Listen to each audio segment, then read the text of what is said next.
listening to Opie and Anthony. On the virus, Sirius-XM. Outside the studio, we got Jimmy McMillan. Yeah, where's Jimmy?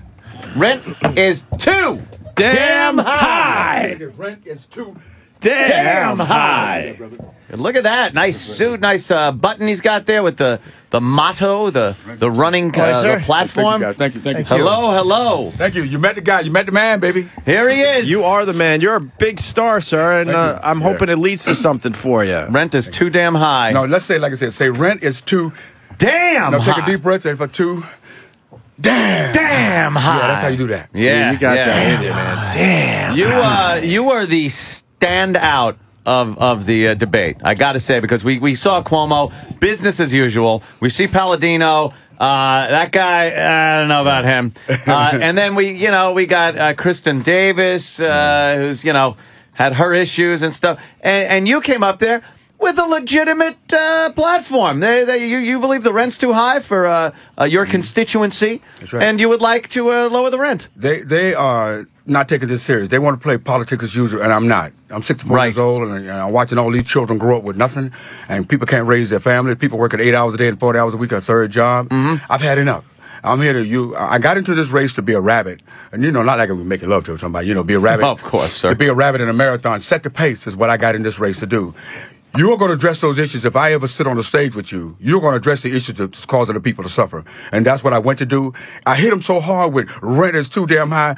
Before Andrew Cuomo knew it, he was saying rent is too damn high. And then I heard him say, oh, shit, I'm running for governor, too. I'm running for governor. Yeah. He agreed. He agreed with you. It's almost like me having an argument with him and make him get out and, okay, beat yourself up.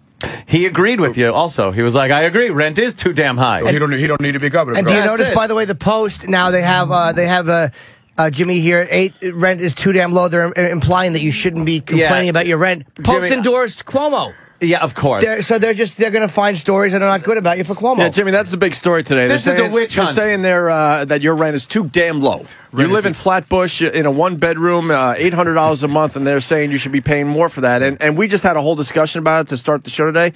It sounds like the rent is too damn high for that as well. Let me tell you what I did. If you look at my website as an independent private investigator, we have a tough time looking at your website, sir. There's too many colors and blinking going on. We're gonna have seizures, sir. They came after me, and I was shot at going away to the doorway of my home, and I don't want them tampering around my house because I have people to live there. So I gave them information because I don't want them around. So I told them yesterday, this is not accurate. I just don't want you. This is about me and the people. Oh, okay, it's not about me. It's about the people. So that's not true. So you throw them a red herring and say, "Now get away from my house." Because this is not. I'm not the regular politician like the rest of them. Right. I'm here to fight for the people. It's about the people's rent, not Jimmy's rent. So I gave them that. None of that's true. But you're paying more than $800, sir. I pay rent. And if you are 5 years old, when you become 18, you're not going to be able to pay rent. Right. So it's not about me. It's why I continue to talk about rent. And what I pay is, as an adult, is nothing. It's not going to help these children live in this city. But this is why I look at it and say, oh, God, here they go. The media never let the truth get in front of a good story. But look at me. I'm not your average politician. I am not I didn't sit up on that stage to talk about me. I sit up on that stage to talk about mothers who can't afford to feed their children breakfast, lunch, and dinner. And they even the Post and people who write stuff like this, it still don't get the message. It's not about Jimmy McMillan. You're not talking about you. Let's talk about the little child that got up this morning and haven't had breakfast, and they're going to school to learn. And we're talking about education for the schools, and the children not making good grades when the child hasn't had breakfast, lunch, or dinner, didn't eat dinner before he went to bed. This is what I look at it. I say, oh, George Bush must have sent them to me to get that story. But it's a serious crisis we have. We are under a rent crisis in the state of New York. I need y'all to help me out here 1 minute. Let's say rent is too damn high. Ready? All right. Rent is too damn high. That's what it's about. Yeah. It's not about Jimmy McMillan rent. It's about the children who graduated from high school following the attack on the World Trade Center. We lost 189,000 jobs. These people are still unemployed. Most of them are evicted. They can't find a place to stay. We got veterans coming home from the war, can't find a place to live. That's what Jimmy McMillan represents. Jimmy, I got a question for you. We were bringing this up earlier. You know the Renaissance that's been going on in Harlem, right? They've talked about the Renaissance. Now, this, I believe, is directly due to the fact that they have pushed rents up to push out what they call undesirable people to build Harlem up to where it is now. Now, people are saying Harlem is a much safer place. It's a lot more tourism is coming in there. Now, how do you address the fact that that is a good thing for Harlem when it's such a bad thing for the people? Well, I got on the people of Harlem many times about what I'm going to say. They don't practice what they preach. They talk a big game, but they don't vote. It's about you getting involved in the voting process, not about going running to church praying for Jesus to be a social worker or something. It's about you getting up off your ass and getting out there to help your people, help your state, get your community right. I remember when I used to go to Harlem, I wanted to eat collard greens, macaroni and cheese, and cornbread. I'm a big man. I had Salisbury steak. I wanted to have all that. Those places are gone. I used to be a musician on stage. I played in a place on 121st Street, Purple Manor, small as Paradise. I used to go and watch Sammy Davis Jr. do his little tap dance and stuff. Those places are gone. And when that started to disappear, I started to say to the people, aren't you paying attention? Something is happening here. All your socialist life is disappearing. All your restaurants is going, and you're still walking around talking about black power. I was very critical about this. Let's talk about sticking together to help make this state a place that you lose everything. Nobody paid attention to me. Oh, they laughed. Oh, Mr. McMillan, oh, he looked funny with that beard. You know, he looked like Hulk Hogan. Oh, we're gonna vote for Black Hulk Hogan. Oh, we're gonna vote for been on the beach for a while. Oh, we're gonna vote for David Dinkins. Oh, we're gonna vote for we support Bloomberg. Oh, we support what's his name? The guy ran for mayor after the World Trade Center, Giuliani. Yeah. And nothing's changed. They're back into the same mess again. Now, I appreciate what they're writing about me about the rent I pay, but I just want to say it's none of your goddamn business. It's about the children not having food on the table, a roof over their head, and money in their pocket. It's about jobs, jobs, jobs. Well, you're scaring people out there, so they're going to try to knock you down, Jimmy McMillan. Yes, they are. They're trying to knock you down. Yes, do you like that they kind of looked at you like you were a joke ticket, and now you're saying things that really are making them uncomfortable? Well, my landlord come to me one day and say, you haven't paid the rent. I said, yeah, so what? Okay, you know. You know, and the marshal come to evict me long ago. I've been through my little thing, having struggled as a Vietnam veteran. I've been in the hospital numerous times. I'm exposed to Agent Orange with deformed children. And I say to the people, the politicians are all about them. I'm different. I'm all about the children. Every child is my child. If you are a parent and you may not you need help. Well, Jimmy McMillan is here. I want to make sure I'm tired of your 36-year-old child walking in the door when you and your wife about to get busy. He should have his own apartment, so I'm working fighting for you. The rent is too damn high, and that is what we're fighting for, and I will stay on message. It is not about Jimmy McMillan. Our children need a place to stay when they graduate from high school and college. They need to be independent and on their own.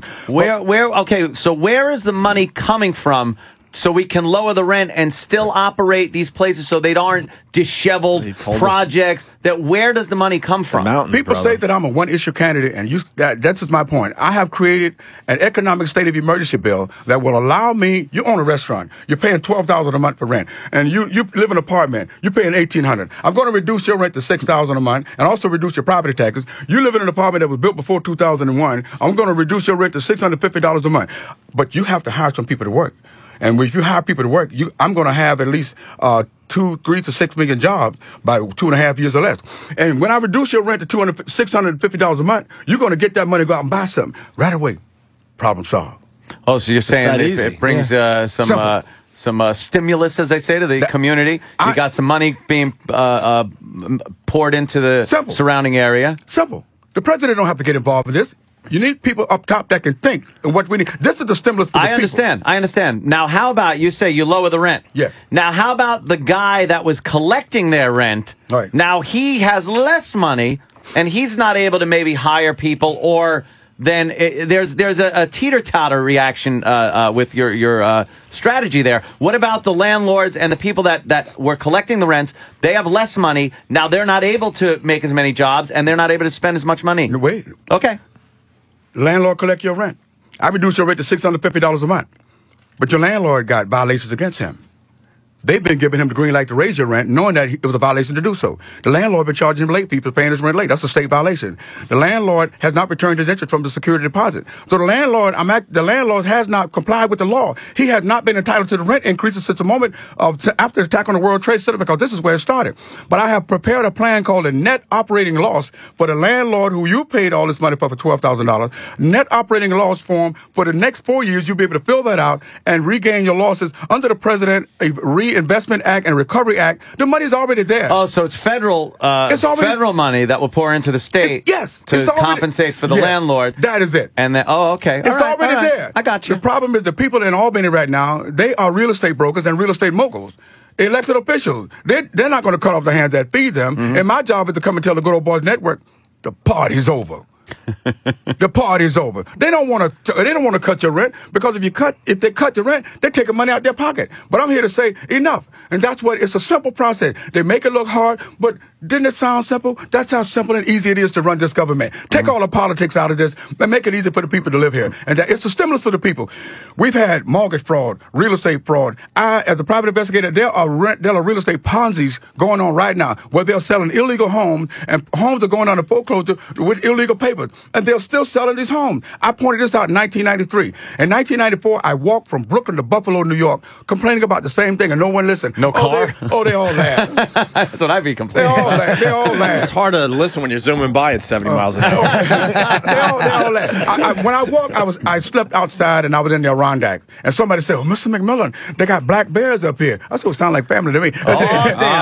They said, but I said, "Are they vegetarian?" I mean, they said, "Oh, they don't eat meat." I said, "Well, you better tell them I'm coming, but I like meat." I had my swords with me, my knife with me. You ready to battle some bears? Vietnam, I slept in the jungle. I was ready to kick some ass. I let them cross. I put some urine in a bottle and I sprinkled my zone. You cross my line, your ass is mine. I crossed yours and I knew I had to answer. You should have done that at the debate. All of that. But I ran against the father, Andrew Cuomo, and Mario Cuomo in 1994. Now I'm running against the son, and I don't like, as being a karate expert, we don't talk about people. We let the people see what need to be done, and to simplify this government and make it simple for the people to raise their children and raise their family and go on vacation. That is what living in America and living in this country is all about. Living on this planet. Take all that other crap. I think simplifying politics in general is a very good idea, because it's become so convoluted and confusing to the layman that no one knows what your representatives are doing for you anymore. They're not doing your best interest, which they are supposed to be representing you.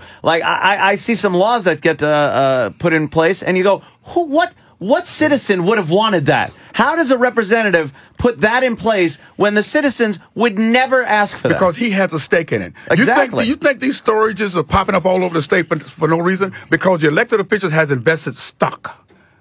Their names are hidden under the corporation. They have made an investment in storage stock.